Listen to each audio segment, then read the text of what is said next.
అశోక్ గాడే అనుకుంటా. లేపు, లేపి రేపు పొద్దుగాల 5 గంటలకు కాదు, అర్ధగంట ముందే లేచిపోదామని చెప్పు. భయపడకు, నిన్నేం తిట్టను కొట్టను. ఎందుకంటే ఒకరిని కొట్టడం వల్ల తిట్టడం వల్ల మారుతారనుకోవడం ఉత్త భ్రమ అని నిన్ను చూసినాకనే అర్థమైంది. పోతారు. 4 రోజుల్లో తీసుకుపోయిన పైసలు ఒడిచిపోతాయి. చిన్న రూము, టైంకి అనుకున్న పని దొరకక వాడేదో కూలి పని చేసుకుంటాడు. ఇద్దరే కదా, అవి సరిపోతాయి. తర్వాత రేపు పొద్దున్న పిల్లగాడో పుడతాడు. అప్పుడు ఖర్చులు, కష్టాలు, కయ్యాలు, అప్పుడు చాలా అవుతుంది అసలైన కథ.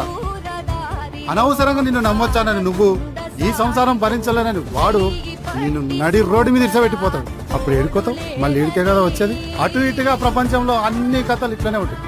ఇంకా పక్కింటి చంద్రకళను చూసినావా? నమ్మినోడు నెలకే వదిలేసిపోతే వాళ్ళయ్య రానిచ్చింది. కానీ నేను శరమునోని రానియను. పోతే పో.